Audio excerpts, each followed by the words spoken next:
Everyone, welcome back. आज हम maths का सैम्पल क्वेश्चन पेपर सॉल्व करने जा रहे हैं। तो ये जो क्वेश्चन पेपर है ये 90 मिनट्स का है और मैक्सिमम मार्क्स 60। तो कुछ इंस्ट्रक्शंस है, आप जरूर पढ़िए इसको। ये क्वेश्चन पेपर 4 सेक्शंस में डिवाइडेड है, A, B, C, D। Section A में 1 से लेकर 10 क्वेश्चन होंगे और हर एक क्वेश्चन 1 मार्क का होगा। सेक्शन B 11 to 15 और हर एक क्वेश्चन 2 मार्क्स के होंगे। सेक्शन C 16 to 20 जो कि हर एक क्वेश्चन 3 मार्क्स के होंगे। एंड सेक्शन D 21 से 25 होगा और हर एक क्वेश्चन 5 मार्क्स का होगा। सारे क्वेश्चंस करने हैं और बीच में जो इंटरनल चॉइस है वो भी दे रखा है। तो आते हैं, हम सॉल्व करते हैं।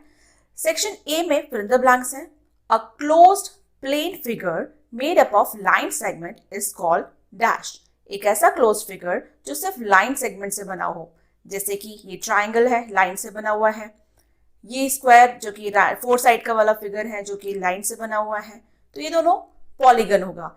सर्कल जो है वो लाइन से नहीं बना पर वो क्लोज्ड है, तो उसको हम पॉलीगन नहीं कहते। यानी कि सर्कल और जो ओपन फिगर होता है, यानी जिसमें लाइन से बना, पूरा क्लोज नहीं हो लेकिन लाइन से बना हो और ये ओपन फिगर है, तो इसको भी हम पॉलीगन नहीं कहते। सेकेंड है, in a fraction such as 5 by 6, 5 is called the numerator. 5 जो होगा वो numerator है and 6 is called the denominator. Third है, the perimeter of rectangle is twice the sum of its length and breadth. Perimeter, rectangle का जो perimeter होता है, यानी कि जो outer boundary होती है, उसको जब हम calculate करते हैं तो वो होता है length और breadth को जो sum होता है उसका twice. All the points of a circle are at the same distance from its center. Circle का कोई भी पॉइंट सेंटर से सेम डिस्टेंस होता है। फिफ्थ है, positive and negative numbers with zero. कोई भी पॉजिटिव नंबर्स, जीरो और नेगेटिव नंबर्स, उन सबको मिलाकर बोलते हैं इंटीजर्स, जैसे -5 +5 0। सिक्स्थ है, a line that cuts a figure into 2 parts. एक लाइन अगर एक फिगर को 2 पार्ट्स में डिवाइड करती है या तो वो दोनों एक, जब हम उसको फोल्ड करते हैं तो वो ओवरलैप हो जाती है, तो उस लाइन को हम कहते हैं लाइन ऑफ सिमेट्री। सेवेंथ है, -200 - -40। अब जो नेगेटिव, जब हम सब्ट्रैक्ट करते हैं किसी भी नंबर को नेगेटिव नंबर से सब्ट्रैक्ट करते हैं तो वो एक्चुअली एडिशन बन जाता है। जैसे -200 और जो नेगेटिव माइनस है वो प्लस बन गया और 40 हो गया। अब जो बिलो नंबर है वो हमने नेगेटिव में लिखा है और जो पॉजिटिव होगा तो वो ऊपर होता जाएगा, अबव होता जाएगा। तो अगर हम -200 में +40 करेंगे तो ये बन जाएगा -160, क्योंकि वो ऊपर की तरफ जा रहा है। अगर हम इसको इस तरह भी सॉल्व कर सकते हैं कि जब ऑपोजिट साइंस होते हैं, यानी नेगेटिव और पॉजिटिव, ऑपोजिट साइन को सॉल्व करना होता है तो हम पहले साइंस को भूल जाते हैं और सिर्फ उन दोनों को माइनस करेंगे, 200 और 40 को, तो आ गया हमारा 160। अब क्योंकि इन दोनों में से 200 और 40 में 200 नंबर बड़ा होता है और वो नेगेटिव नंबर है, माइनस का है, तो आंसर भी माइनस बन जाएगा, यानी -160।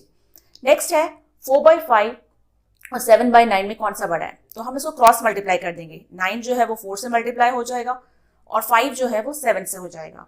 तो जब 4 को 9 से मल्टीप्लाई करेंगे तो 36 आएगा और 7 को जब 5 से मल्टीप्लाई करेंगे तो 35।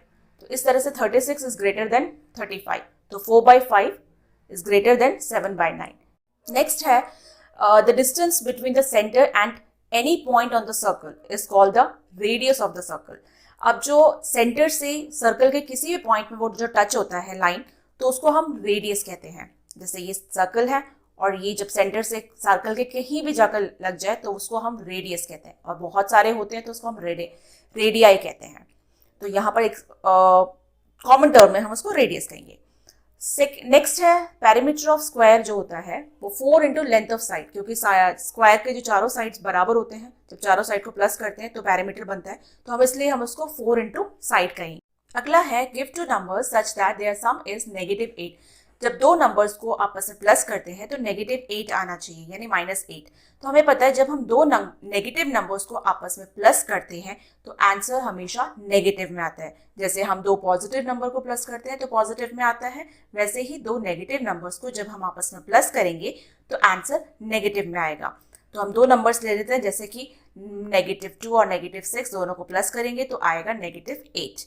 है ना, -5 -3 या -5 -3, तो आंसर आएगा -8, माइनस का 8। ठीक है, और भी आप इस तरह से कुछ एग्जाम्पल्स निकाल सकते हैं और भी ले सकते हैं।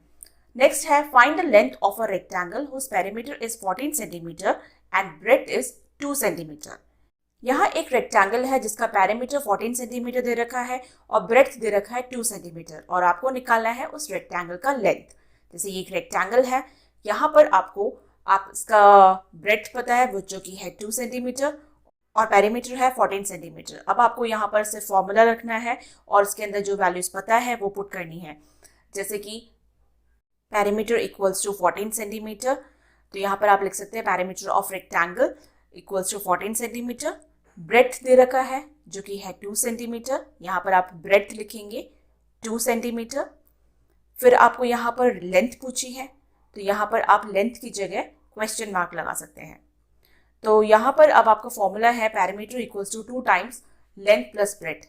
तो अब क्योंकि आपका लेंथ अननोन है तो उसको हम लेफ्ट हैंड साइड में रख लेंगे और ये हो जाएगा 2 मल्टीप्लाइड बाय लेंथ को हम L रखेंगे और B जो है यानी ब्रेड्थ वो है 2 और पैरामीटर की जगह हम लिखेंगे 14। अब क्योंकि यहाँ पर ये मल्टीप्लाई में है तो 2 को हम वहाँ लेके जाएंगे राइट हैंड साइड में, तो ये डिवाइड हो जाएगा और ये L plus 2 equals to 14 divide by 2। ठीक है, तो जब हम 14 को 2 से डिवाइड करेंगे तो आ जाएगा आपका आंसर 7। तो L प्लस 2 इक्वल्स टू 7, यानी लेंथ जो है वो 7 माइनस 2 यानी 5। लेंथ अगर 5 होगी तब जाकर ब्रेड्थ के साथ प्लस होकर वो 7 बनेगा। तो यहाँ पर लेंथ है आपका 5 सेंटीमीटर। इसको आप फेयरली इस तरह से भी लिख सकते हैं। यहाँ पे दे रखा है पेरीमीटर, ब्रेड्थ, फॉर्मूला पुट करना है, वहाँ पे जो वैल्यूज आपको पता है वो रखनी है और इस तरह से आपको लेंथ निकालनी है जो कि आ गई आपकी 5 सेंटीमीटर। नेक्स्ट है write the following fractions as mixed fractions. एक 2 फ्रैक्शन आपको दे रखे हैं इम्प्रॉपर फ्रैक्शन जिसको आपको मिक्स्ड फ्रैक्शन में चेंज करना है। तो पहला है 9/5, तो पहले आप इसको डिवाइड कीजिए। तो डिवाइड करेंगे, 5 जो है वो आपका डिवाइजर और 9 जो है वो डिविडेंड हो जाएगा। और अब आपका 5 से जब हम 9 को जब हम 5 से डिवाइड करेंगे तो ये आपका 1 क्वोशिएंट आ गया। जो क्वोशिएंट होता है वो मिक्स्ड फ्रैक्शन का इंटीग्रल पार्ट होता है और जो रिमाइंडर है वो फ्रैक्शनल पार्ट का न्यूमरेटर। तो ये 1 4/5 हो जाएगा। फ्रैक्शनल पार्ट का डिनोमिनेटर 5 ही रहेगा। तो अब आप इसको इसी तरह से लिख सकते हैं 1 4/5 है 47/9। यहाँ पर आपको 47 को 9 से डिवाइड करना है, ऐसे ही बन जाएगा। 9 जो है वो डिवाइजर होगा, 47 डिविडेंड, और जब हम 47 को 9 से डिवाइड करेंगे तो 9 टाइम्स 5 यानी 9 5 45 होता है। तो यहाँ 5 आपका क्वोशिएंट हो गया और 47 से जब हम उसको 45 को माइनस करेंगे तो आ जाएगा 2।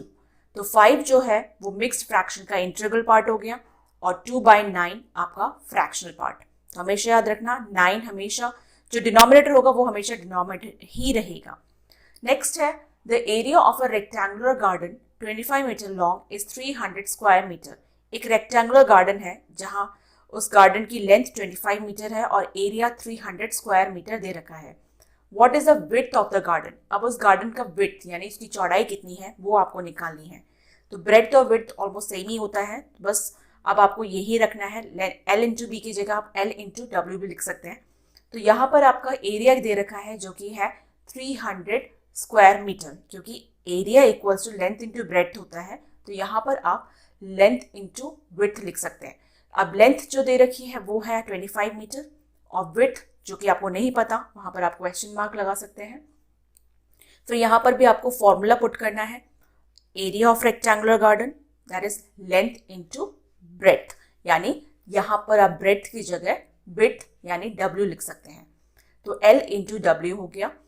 अब क्योंकि आपको विड्थ निकालनी है और एरिया और लेंथ गिवन है तो अब आप यहाँ पर एरिया डिवाइडेड बाय लेंथ हो जाएगा, यानी 300 को 25 से डिवाइड करेंगे तो विड्थ निकल आएगा। जब हम इन दोनों को डिवाइड करेंगे तो आंसर आ जाएगा आपका, यहाँ पर आप डिवाइड कीजिए 1 टाइम्स हो गया और ये हो गया 50 एंड ये 12, यानी टोटल विड्थ जो है आपका उस रेक्टेंगुलर गार्डन का निकला है 12 मीटर। तो इसको हम फेयरली लिख सकते हैं, यूनिट लिखना मत भूलना, 12 मीटर है तो मीटर लिखना ज़रूर है। यहाँ इसको मैंने फेयरली लिखा है, अच्छे से क्लियरली आपको समझ में आ जाए। तो ये लिखा है मैंने, एरिया ऑफ रेक्टेंगुलर गार्डन है 300 square metre, length of rectangular garden इस तरह से स्टेप वाइज लिखेंगे, हर स्टेप के मार्क्स होते हैं 25 metre, width of rectangular garden जो कि है क्वेश्चन मार्क, फिर फॉर्मूला पुट कीजिए और फॉर्मूला पुट करने के बाद विड्थ निकालिए जो कि आ गई 12 मीटर। नेक्स्ट है how many lines of symmetry do these shapes have. ये जो शेप दे रखा है, फर्स्ट क्वेश्चन है, ये ट्राइंगल दे रखा है जिसके इक्वल साइड्स है और इक्वल एंगल्स हैं। तो आंसर देखिए यहाँ पर इसके 3 सिमेट्रिकल लाइन्स दिख रही है क्योंकि तीनों जो साइड्स है ट्राइंगल की इक्वल है, इसको इक्विलेटरल ट्राइंगल कहते हैं। ठीक है, तो अब हम जब इसको, ये first line of symmetry, second line of symmetry और ये थर्ड लाइन ऑफ सिमेट्री, तो यहाँ पर इस ट्राइंगल के 3 लाइन ऑफ सिमेट्री दिख रहे हैं। देखिए इस तरह से आप 3 लाइन ऑफ सिमेट्री बना सकते हैं। तो मैंने अलग अलग बना के दिखाया है ताकि समझ में आ जाए। तो यहाँ पर आप लिख सकते हैं 3 लाइन्स ऑफ सिमेट्री। इसमें क्या पूछा था, कितनी लाइन ऑफ सिमेट्री बन सकती है, तो यहाँ पर 3 लाइन ऑफ सिमेट्री बन सकती है। एक हेक्सागन दे रखा है जिसको इक्वल साइड्स और इक्वल एंगल है, रेगुलर हेक्सागन है जिसके सारे साइड्स और सारे एंगल्स सेम है। तो यहाँ पर भी सिमेट्री बन जाएगी। यहाँ पर 6 सिमेट्री बन रही है, देखिए किस तरह से बन रही है। इस तरह से आप, मैंने एक एक करके दिखा रखा है किस तरह से सिमेट्रिकल लाइन हो सकती है। सिमेट्री मतलब जब जो बाकी हाफ होगा वो उसका सिमिलर होगा। ठीक है, जब उसको फोल्ड करेंगे तो ओवरलैप करेगा, इसको हम सिमेट्री कहते हैं। तो इस तरह से 6 लाइन्स ऑफ सिमेट्री है इस फिगर के अंदर। ठीक है, तो ये हो गया first, second, third, fourth, fifth, 6। ठीक है, इस तरह से आप ड्रॉ कर सकते हैं, चाहे तो एक में ड्रॉ कीजिए या फिर अलग अलग ड्रॉ कर दीजिए, बात दोनों सेम ही है। ठीक है, नेक्स्ट है सेक्शन सी। यहाँ पर हर एक क्वेश्चन 3 मार्क्स का है। तो यहाँ पर 16th क्वेश्चन है, Rahim mixes 2/3 litres of yellow paint with 3/4 litres of blue paint to make green paint. यहाँ रहीम ने मिक्स किया यानी मिला दिया है 2/3 ऑफ येलो पेंट के साथ 3/4 ऑफ ब्लू पेंट, और जो कि मिलकर बन गया ग्रीन कलर का पेंट। तब वही निकालना है आपको यहाँ पर, what is the volume of green paint he has made. तो टोटल कितना ग्रीन पेंट बन गया वो आपको निकालना है। तो उसका आंसर हो सकता है, यहाँ पर पहले आप फ्रैक्शन लिख लीजिए, येलो पेंट का कितना फ्रैक्शन है, ये है 2/3, 2/3 लीटर्स। ठीक है, और नेक्स्ट है ब्लू पेंट है 3/4 लीटर। तो यहाँ याद रखिएगा, यहाँ दोनों का जो डिनोमिनेटर है दोनों ही अलग है। तो पहले आपको इसको सेम करना है। ये जो दोनों फ्रैक्शंस है वो अनलाइक फ्रैक्शंस है। जब डिनोमिनेटर अलग होते हैं तो हम उसको अनलाइक फ्रैक्शन कहते हैं। तो उसको हमें लाइक फ्रैक्शन में चेंज करना है। ठीक है, तो पहले ही हम 2/3 और 3/4 है तो उसका हम लीस्ट कॉमन मल्टीपल है वो निकालेंगे। तो यहाँ पर जो स्टेप है ये तो हमें लिखना पड़ेगा, येलो पेंट कितना है, ब्लू पेंट कितना है, ग्रीन पेंट है, जो कि दोनों को प्लस कर आएगा। मिलाया है तो प्लस ही करेंगे। तो यहाँ पर 3 और 4 जो है डिनोमिनेटर, इसका हम लीस्ट या लोएस्ट कॉमन मल्टीपल निकालेंगे। तो लोएस्ट कॉमन मल्टीपल निकालने के बहुत तरीके हैं। तो सबसे ईजी जो तरीका आपकी क्लास के अकॉर्डिंग ये हो सकता है कि आप पहले उन दोनों का टेबल लिख लीजिए 3 और 4 का, और जो सबसे कॉमन, जो सबसे छोटा और कॉमन नंबर होगा उसको सर्कल कर दीजिए। जैसे यहाँ 3 की टेबल मैंने लिख ली, 3, 6, 9, 12, 15, 18, 21, 24, इस तरह से एक्सटेंड कर लीजिए आप चाहे तो, या फिर इतना स्टॉप कर लीजिए जितना हो सकता है। फिर हम देखते हैं कि इसमें पता करते कोई कॉमन मिल जाए। तो 4 की भी टेबल लिख लीजिए, 4, 8, 12, 16, 20, 24, इस तरह से। अब इन दोनों में देखिए कोई भी कॉमन नंबर आ रहा है जो सबसे छोटा भी हो। ठीक है, कॉमन नंबर दिख रहा है हमें यहाँ पे 12, और छोटा भी है, सबसे छोटा भी है। छोटा मतलब कॉमन नंबर में से सबसे छोटा। ठीक है, क्योंकि 3 की टेबल में भी 24 आता है, 4 की टेबल में भी 24 आता है, लेकिन जो कॉमन छोटा जो कॉमन आ रहा है वो है 12। तो 12 हो गया आपका common multiple of 3 and 4, least common multiple of 3 and 4। अब आपको जो 2/3 है इसको आपको डिनोमिनेटर को 12 बनाना है। तो उसके लिए हम आप दोनों को 4 से मल्टीप्लाई कर सकते हैं। तो 8/12 हो गया। 3/4 को भी आप जब 3 से मल्टीप्लाई करेंगे 3/3 से, तो ये हो जाएगा 9/12, क्योंकि दोनों डिनोमिनेटर सेम हो गए। जब दोनों डिनोमिनेटर सेम हो जाए तब आप इसको प्लस कीजिएगा। तो ये हो गया आपका आंसर 17/12। ये इतना लीटर जो है वो ग्रीन कलर का पेंट है।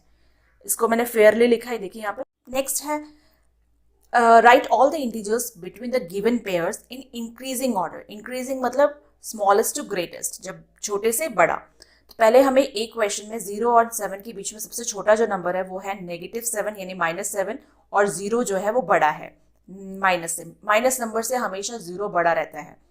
तो अब इसको आप इंक्रीजिंग ऑर्डर में लिखना है, तो -6 यानी -6, फिर -5, -4, -3, -2 और -1 है जो 0 और -7 के बीच में आते हैं, और ये इंक्रीजिंग ऑर्डर में भी है। ठीक है, छोटे से बड़ा। याद रखना नेगेटिव नंबर में जो नंबर सबसे बड़ा होता है वो छोटा होता है, और जो सबसे छोटा होता है वो बड़ा होता है नेगेटिव की वजह से। अब यहाँ पर -30 और 23 है, -23, तो -30 जो है वो छोटा है, -23 बड़ा है। फिर आपको यहाँ पर फिर से इंक्रीजिंग ऑर्डर में लिखना है, तो -29, -29, -28, -27, -26, -25, -24, क्योंकि इनके बीच के नंबर्स लिखने हैं तो सिर्फ यही नंबर्स आएंगे। ठीक है, तो ये हो गया आपका आंसर 17th।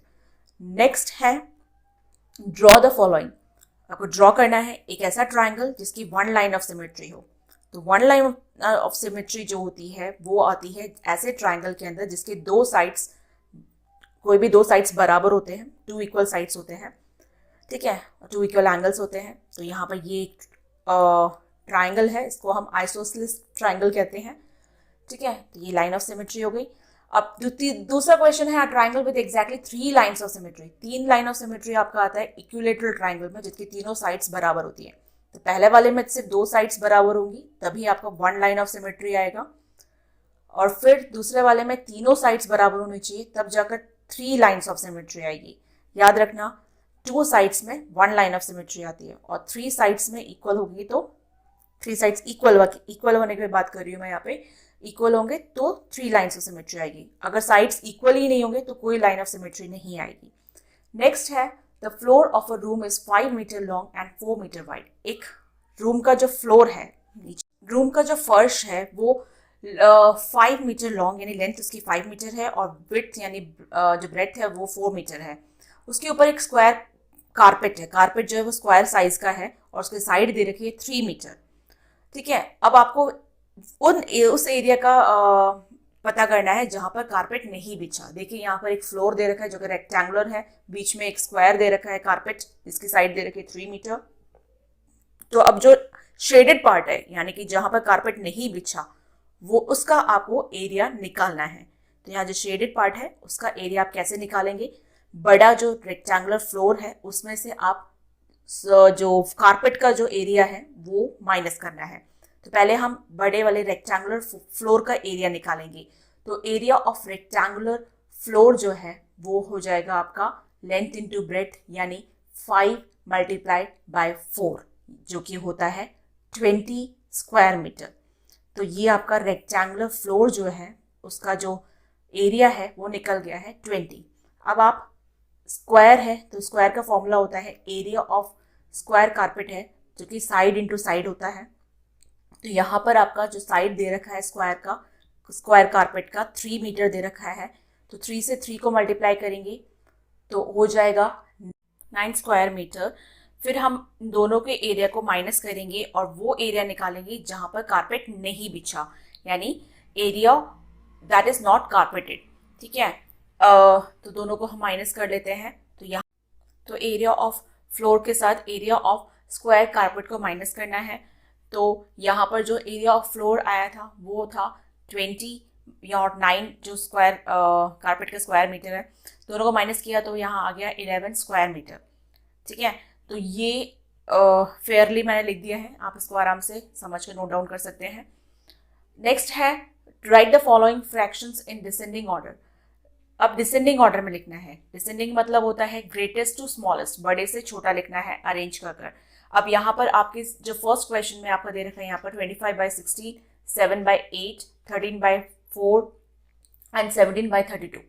ठीक है, तो इसके सारे डिनोमिनेटर डिफरेंट है तो उसको हमें सेम करना है। सारे जो फ्रैक्शंस दे रखे हैं वो अनलाइक फ्रैक्शन है, उनको लाइक करना है, लाइक फ्रैक्शन करना है। तो पहले आप इसके लीस्ट कॉमन मल्टीपल निकालेंगे। तो लीस्ट कॉमन मल्टीपल निकालने का बहुत ईजी तरीका है, पहले आप इन सारे नंबर्स की टेबल्स लिखिए और उनमें से जो कॉमन नंबर होगा, जो सबसे कॉमन नंबर्स में सबसे छोटा जो नंबर होगा कॉमन नंबर में से, वही आपका लीस्ट कॉमन मल्टीपल होगा। तो यहाँ पर अब हम टेबल्स लिखेंगे 16, 8, 4 एंड 32 का। तो अब हम पहले 16 की टेबल लिखेंगे, फिर 8 और 4 और फिर 32। तो 16 की टेबल हो गया 16, 32, 48, देन 64, इस तरह से आगे आगे। नेक्स्ट 8 की टेबल लिख लेते हैं।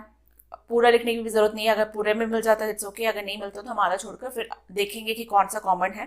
तो यहाँ पर हमने 8 की टेबल लिख दी। फिर नेक्स्ट है 4 की टेबल लिख देंगे, ठीक है, सामने उसकी टेबल लिखना है, और जो कॉमन वर्ड आ रहा है, कॉमन जो नंबर आ रहा है वो आपको ढूंढना है। यहाँ हमने 4 की टेबल भी लिख ली और यहाँ पर हमने 32 की भी टेबल लिख दी है। अब हम इसमें कॉमन जो मल्टीपल है तो वो देख सकते हैं। तो यहाँ पर 32 जो नंबर है वो कॉमन है, ठीक है, वो भी सबसे छोटा नंबर है। 32 जो कॉमन में से भी सबसे छोटा जो नंबर 32 है, तो लीस्ट कॉमन मल्टीपल हो गया आपका 32। अब हमें सारे फ्रैक्शंस को, जो डिनोमिनेटर है उसको 32 बनाना है। तो अब 16 को जब हम 2 से मल्टीप्लाई करेंगे 32 होगा, तो 25 को भी हमें 2 से मल्टीप्लाई करना होगा, तो ये 50/32 हो गया। 7/8 को भी जो डिनोमिनेटर 8 है उसको 32 बनाना है, तो उसके लिए हमें 4/4 से मल्टीप्लाई करना होगा। फिर हमारा फ्रैक्शन है 13/4, जिसको हमें 8 से मल्टीप्लाई करेंगे, 8/8 से, तो हमारा हो जाएगा 104/32। फिर जो नेक्स्ट फ्रैक्शन है हमारा 17/32, यहाँ पर हमें 32 ऑलरेडी गिवन है तो हमें मल्टीप्लाई करने की भी जरूरत नहीं है, 1 से करेंगे तो भी दैट इज 17/32। अब हमें कंपेयर करना है चारों फ्रैक्शंस को। जो सबसे बड़ा है वो है 104/32, जो कि बन रहा है किससे, 13/4 फ्रैक्शन से। तो 13/4 फ्रैक्शन ग्रेटेस्ट होगा। उसके बाद आपको अरेंज करना है। नेक्स्ट आएगा आपको 25/16, इसको डिसेंडिंग ऑर्डर में अरेंज करना है, यानी सबसे बड़े से छोटा। फिर नेक्स्ट है 7/8 एंड देन उसके बाद है 17/32। इसी तरह से ही आपको सेकेंड जो पार्ट है वो भी निकालना है, तो वो भी हम देख सकते हैं। यहाँ सारे डिनोमिनेटर जो है वो अलग है, 13/4, 12/5, 7/12 एंड 5/4।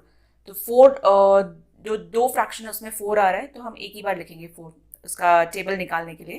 तो लीस्ट कॉमन मल्टीपल निकालने के लिए हम सिर्फ एक बार 4 लिखेंगे।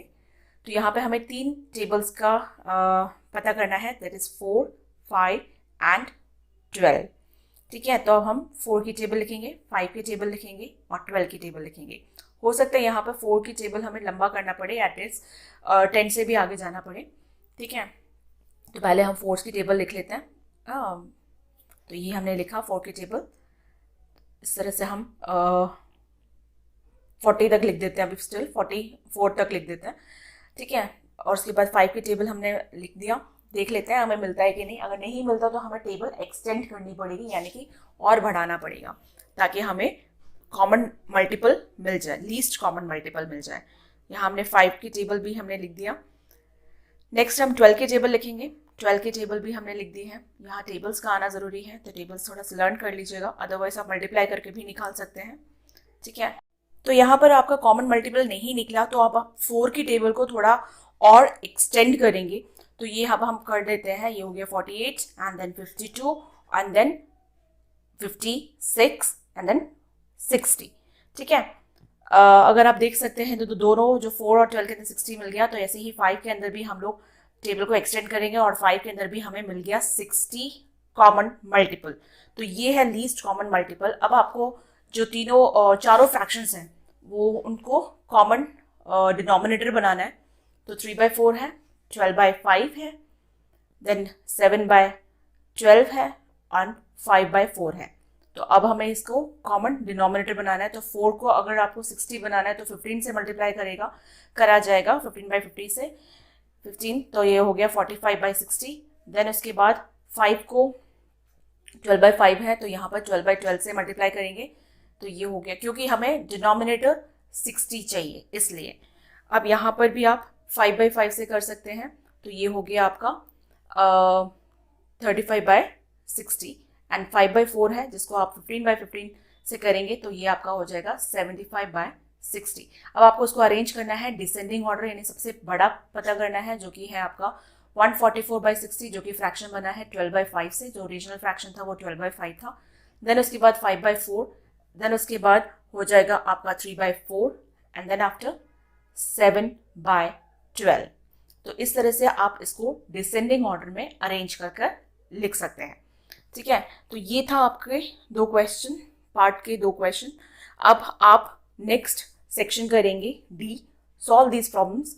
अब जो 21 क्वेश्चन है ये है, suppose you start with ₹0 in your bank account. अगर बैंक अकाउंट में आपके ₹0 हैं और वहाँ से आपने स्टार्ट किया, and then you have debits of ₹1, 2, 4, 8, 16, 32, 64 and 128। फिर आपने डेबिट किया मतलब निकाले रुपए, and then single credit of 256 credit भी किया, यानी कि जमा भी कर दिए।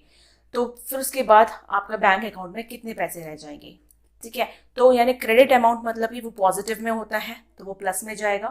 तो क्रेडिट अमाउंट जो है वो है 256, और डेबिट अमाउंट जो होगा वो नेगेटिव में आता है तो यहाँ माइनस में लिखेंगे। तो ये हो गया माइनस कि जो डेबिटेड अमाउंट है उन सबको आपस में पहले प्लस करिए तो फाइनल वो माइनस में हो जाएगा, क्योंकि डेबिटेड अमाउंट हमेशा नेगेटिव होता है। तो ये जब हमने सारे डेबिटेड अमाउंट को जब हमने ऐड किया और वो नेगेटिव में आया 256। नेगेटिव में इसलिए क्योंकि डेबिट अमाउंट हमेशा माइनस का होता है, निकाला जाता है तो माइनस लेस हो जाता है इसलिए। अब क्रेडिट किया था 256 और निकाला भी 256 है, तो बैलेंस कितना बच गया, 256 माइनस 256, जो कि बन गया ₹0, ठीक है।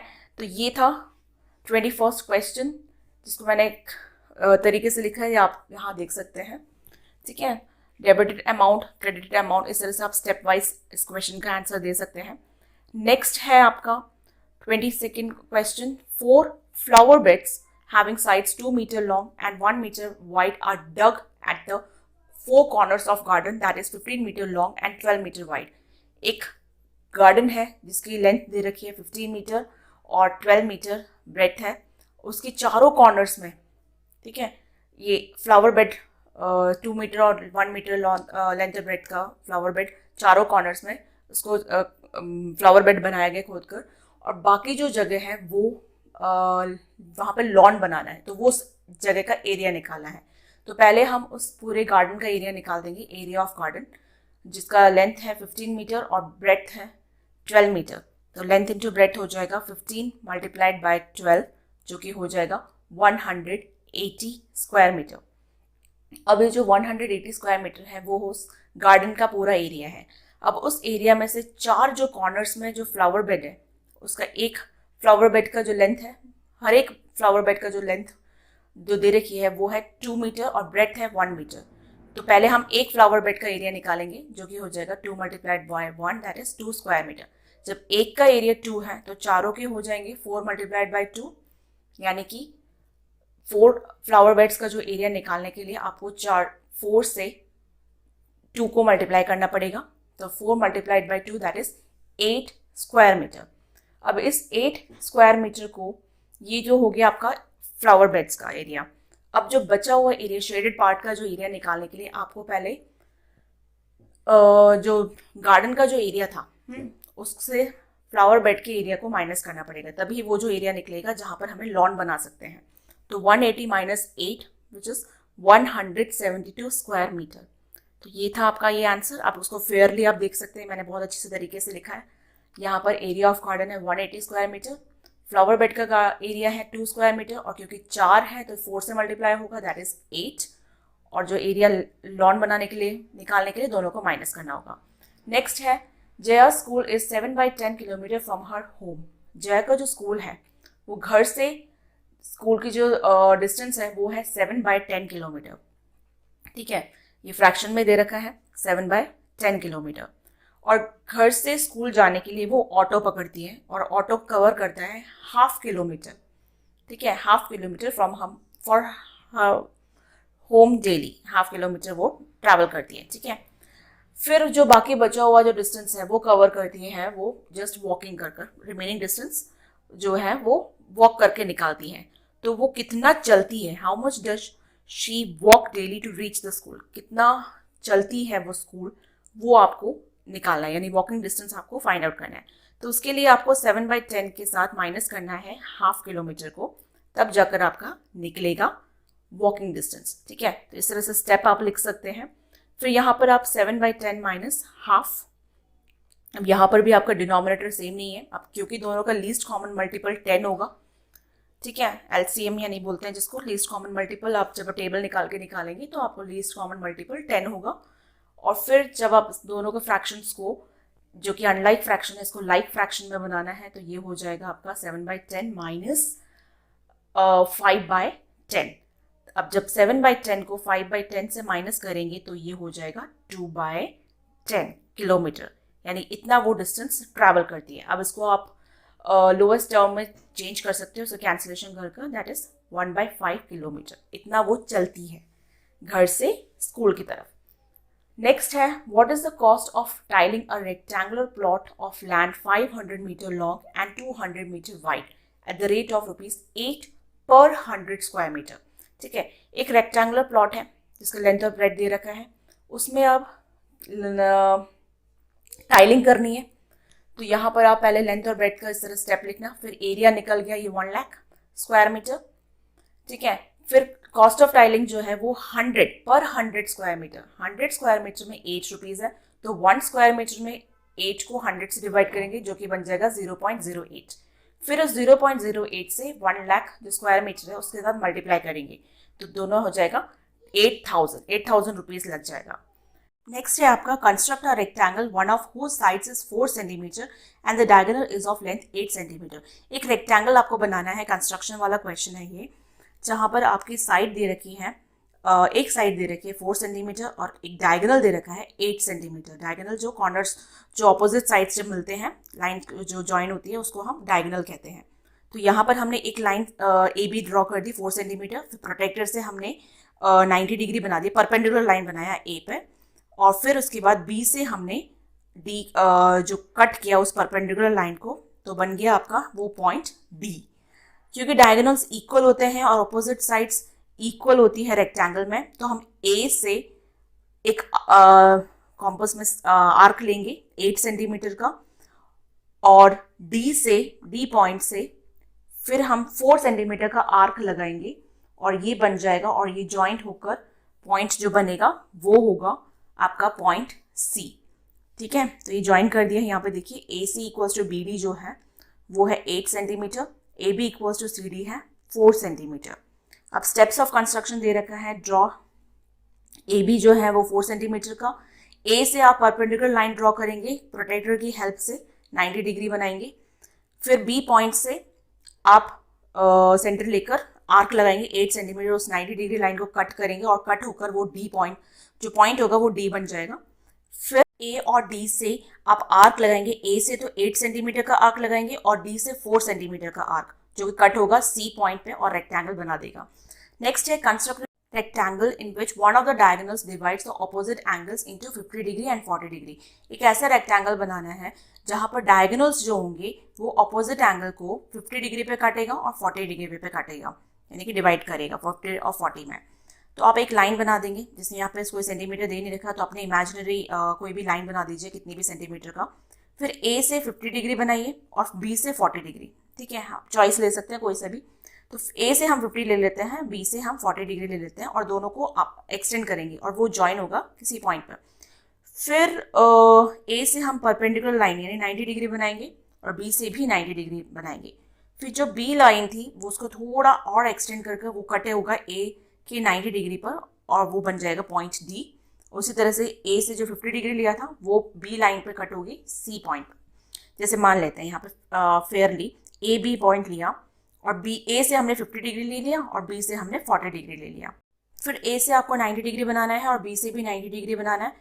फिर जो ए लाइन ए ओ जो लाइन है वो उसको एक्सटेंड करेंगे और वो पॉइंट सी पर टकरा कर सी बना देगा, और बी ओ लाइन को एक्सटेंड करेंगे वो पॉइंट डी बनाएगा। इस तरह से रेक्टेंगल बन जाएगा। और ये स्टेप्स ऑफ कंस्ट्रक्शन है, इसको आप आराम से रीड कर अच्छे से फॉलो कीजिए। तो इस तरह से आप एक रेक्टेंगल ड्रॉ कर सकते हैं with the help of diagonals. ठीक है, तो ये था आपके कुछ सैम्पल पेपर, कुछ क्वेश्चंस एज एग्जाम्स के लिए सैम्पल पेपर के questions. All the best for exams. आगे और भी क्वेश्चंस की तैयारी कीजिए, ऐसे ही प्रैक्टिस कीजिए। Thanks for watching. शेयर कीजिए, कमेंट कीजिए एंड सब्सक्राइब कीजिए।